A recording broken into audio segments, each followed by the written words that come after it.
Assalamualaikum warahmatullahi wabarakatuh. Perkenalkan, nama saya Sri Suryanti dengan NPM 22411110 dari kelas manajemen 22B. Pada kesempatan kali ini, saya akan menjelaskan bahkan menyampaikan materi tentang memahami perilaku kepemimpinan. Jadi, perilaku kepemimpinan adalah gaya kepemimpinan dalam mengimplementasikan fungsi-fungsi kepemimpinan yang menurut teori ini sangat besar pengaruhnya dan bersifat sangat menentukan dalam mengefektifkan organisasi untuk mencapai tujuannya. Perilaku kepemimpinan yaitu gaya kepemimpinan yang berfokus tidak pada sifat-sifat atau karakteristik pemimpin, tetapi pada tindakan interaksi terhadap orang-orang yang ada di sekitarnya, kerjanya, bahkan pada sekelompok orang bawahannya. Perilaku kepemimpinan ada tiga dimensi, yaitu perilaku tugas, task behavior, perilaku hubungan, relationship behavior, dan kemantangan, maturity. Nah, perilaku tugas meliputi tingkat kewajiban yang diberikan kepada individu atau kelompok untuk melakukan suatu tugas yang menyelesaikannya suatu masalah. Perilaku hubungan meliputi tingkatan kewajiban yang diberikan kepada individu atau kelompok untuk mengatur suatu hubungan dengan orang lain seperti mengatur perilaku, mengatur komunikasi, bahkan juga mengatur perilaku grup. Kemantangan meliputi tingkatan kewajiban yang diberikan kepada individu ataupun suatu kelompok untuk mengembangkan kemampuan, bahkan juga keterampilan yang diperlukan untuk menghadapi suatu tantangan yang akan datang ataupun yang akan dihadapi mereka. Selanjutnya, perilaku kepemimpinan juga dapat dikelompokkan menjadi beberapa jenis, seperti pertama otoriter. Jadi, jenis kepemimpinan ini yang fokus pada pengawasan atau kontrol yang kuat dari pemimpin terhadap karyawan, dan juga otoriter dalam konteks kepemimpinan adalah gaya kepemimpinan yang memuaskan kekuasaan pada pemimpin itu sendiri dan menggunakan sesuai dengan kehendaknya sendiri, tanpa mengharapkan masukan atau berkonsultasi dengan bawahannya. Pemimpin otoriter adalah memiliki kontrol penuh atas segala sesuatu yang keputusannya yang bersifat mutlak atau tidak bisa diganggu-gugat. Kedua itu ada demokratis. Jadi, jenis kepemimpinan ini yang fokus pada pengabdian dan partisipasi yang aktif dan dari karyawan dalam proses keputusan, dan demokratis adalah gaya kepemimpinan yang fokus pada pengabdian yang berpartisipasi yang aktif dari karyawan dalam proses keputusannya. Pemimpin demokratis ini biasanya mengambil suatu keputusan itu bersama dengan karyawan, mengikuti suatu prinsip-prinsip demokrasi yang mengusung hak dan kewajiban yang sama bagi semua orang, termasuk untuk dirinya sendiri. Nah, ketiga ada delegatif. Delegatif ini merupakan gaya suatu kepemimpinan yang fokus pada pengabdian dan partisipasi yang aktif dari karyawan, bahkan juga dalam proses pengambilan keputusan. Nah, pemimpin delegatif ini menyerahkan segala tanggung jawab kepada anggota tim yang biasanya meningkatkan suatu motivasi dan rasa percaya diri pada setiap anggota timnya. Keempat, ada transformasional. Jadi, di dalam transformasional ini, kepemimpinannya itu merupakan gaya kepemimpinan yang mengidentifikasi perubahan yang diperlukan, bahkan juga menyusun visi, mendorong kinerja bawahan, dan juga untuk memperdayakan orang-orang yang berada di bawahnya. Tanggung jawabnya itu untuk bisa bekerja sama dalam mewujudkan suatu visi dan misi dalam organisasi tersebut. Kelima, ada transisional. Jadi, gaya kepemimpinan transisional ini adalah gaya kepemimpinan yang fokus pada pengawasan dan kontrol yang kuat dari pemimpin terhadap karyawannya. Pemimpin transisional ini menggunakan sistem penghargaan dan hukuman untuk mendorong suatu motivasi dan kepatuhan oleh karyawannya. Nah, perilaku kepemimpinan transnasional ini juga dapat berpengaruh positif dan juga negatif terhadap kinerja pegawainya. Misalnya itu penelitian di Dinas Tata Kelola di Kota dan Perumahan Kota Kendari menunjukkan bahwa variabel perilaku pimpinan berpengaruh positif dan signifikan terhadap kinerja pegawainya. Selanjutnya, implikasi perilaku kepemimpinan dalam organisasi. Nah, biasanya perilaku kepemimpinan dalam organisasi ini mempengaruhi kinerja organisasi melalui berbagai cara. Perilaku kepemimpinan yang efektif dan mempengaruhi kinerja karyawan yang berpengaruh terhadap kinerja suatu organisasi. Perilaku kepemimpinan yang baik akan meningkatkan suatu motivasi dan kinerja karyawannya, serta mempromosikan komunikasi terbuka, bahkan juga kerjasama antar karyawannya.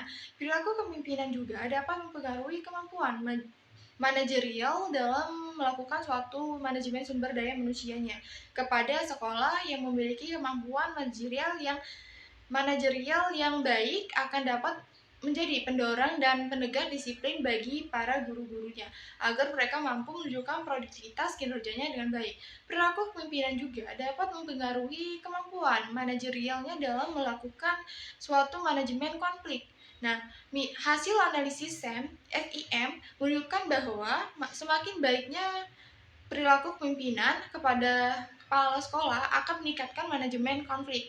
Oleh karena itu, perilaku pimpinan itu sendiri mempengaruhi kinerja organisasi melalui berbagai cara. Melalui dari pengaruhnya terhadap motivasi dan kinerja karyawan hingga menjadi konflik. Selanjutnya, navigasi gaya perilaku kepemimpinan. Navigasi gaya dan perilaku kepemimpinan ini adalah suatu kombinasi dari gaya kepemimpinan yang memenuhi kinerja karyawan. Gaya kepemimpinan ini yang paling dominan dalam navigasi gaya dan perilaku kepemimpinan itu adalah gaya direktif yang berpengaruh terhadap kinerja karyawannya yang ditentukan oleh pemimpin dalam berkomunikasi satu arah. Biasanya memberikan batasan seperti apa, kapan, di mana, dan bagaimana tugas itu dilaksanakannya. Pemecahan dan pengambilan keputusan oleh pemimpinnya juga. Pelaksanaan pekerjaan diawasi dengan ketat, bahkan juga gaya pimpinan konsultasi juga mempengaruhi kinerja karyawannya yang telah ditentukan oleh pemimpin dalam memberikan suatu peluang untuk mengambil keputusan dan untuk menasehatinya. Dan juga untuk memberikan kesempatan kepada bawahan untuk berkreasi. Nah, di dalam gaya pimpinan partisipasi ini juga itu berpengaruh terhadap kinerja karyawan yang ditentukan oleh gaya pemimpin untuk selalu mendukung para karyawannya. Bahkan juga mau menerima kritikan yang masuk seperti saran, pendapat, serta terbuka dalam berbagai hal. Gaya pimpinan delegasi itu juga mempengaruhi kinerja karyawan yang telah ditentukan oleh gaya pimpinan dalam memberikan pengarahan bahkan dukungan, namun itu memberikan suatu kepercayaan kepada pegawainya serta sedikit memberi kepercayaan kepada karyawannya. Perilaku kepemimpinan ini juga mempengaruhi kinerja karyawan yang dapat mempromosikan komunikasi yang terbuka, bahkan kerjasama, bahkan juga dalam dukungan antara karyawan. Nah, di dalam perilaku kepemimpinan yang efektif, itu juga dapat menjadikan suatu contoh dan mengajarkan suatu nilai-nilai yang akan diharapkan. Serta itu juga bisa mempromosikan kerjasama, komunikasi terbuka, bahkan juga dukungan antar karyawan. Selanjutnya, membentuk budaya kepemimpinan. Jadi, dalam membentuk budaya kepemimpinan ini, dalam organisasi adalah penting untuk mencapai tujuan organisasi dan mengembangkan para pemimpin yang efektif. Kepemimpinan mempengaruhi budaya organisasi melalui berbagai aspek seperti etos kerja karyawan, teamwork, sikap, dan integritas. Perilaku pimpinan juga berpengaruh terhadap kemampuan manajerial para sekolah yang meliputi perencanaan, perorganisasian, pengarahan, bahkan suatu pengawasan.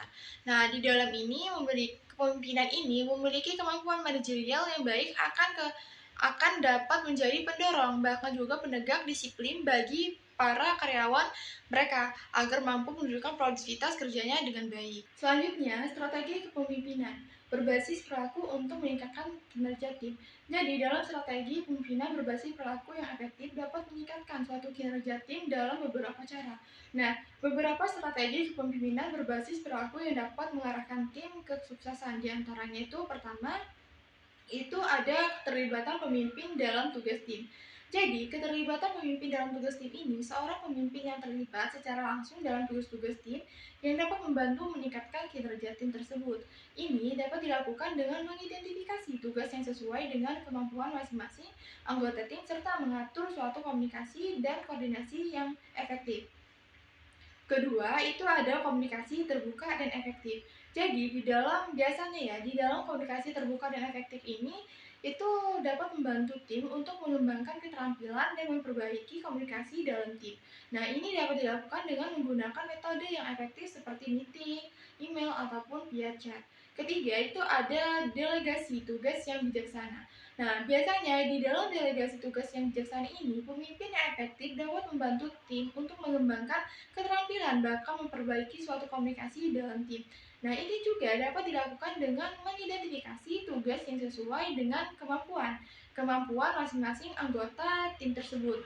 Nah, serta juga itu bisa mengatur komunikasi bahkan koordinasi yang efektif.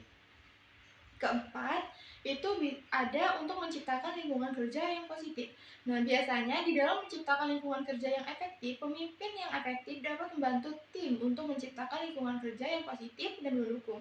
Ini dapat dilakukan dengan memberikan pengakuan atau pencapaian, motivasi anggota tim, dan juga menciptakan budaya kerja, bahkan juga mempromosikan kolaborasi dan inovasi. Kelima, itu ada pembinaan dan pengembangan karyawan. Nah, biasanya juga di dalam pembinaan dan pengembangan karyawan ini, pemimpin dapat membantu anggota tim untuk mengembangkan keterampilan mereka, mengidentifikasi potensi terpendam, bahkan juga menciptakan rencana pengembangan karir. Bahkan juga pembinaan yang efektif dapat juga memotivasi anggota tim untuk mencapai suatu tujuan pribadi dan bersama. Keenam, itu membangun kepemimpinan dalam diri kita. Jadi, dengan membangun kepemimpinan dalam diri kita, pemimpin dapat membantu anggota tim untuk mengembangkan kemampuan kepemimpinan yang ada di dalam diri kita. Nah, ini dapat dilakukan dengan pelatihan kepemimpinan, bahkan juga dengan manajemen yang dapat membantu suatu hal untuk meningkatkan kualitas sumber daya manusianya dan juga kepuasan anggota timnya. Terakhir ataupun ketujuh, itu membentuk tim virtual. Nah, di dalam membentuk tim virtual ini, inovasi kepemimpinan virtual dapat membantu membentuk tim virtual dengan menjalankan pekerjaan di sebuah organisasi.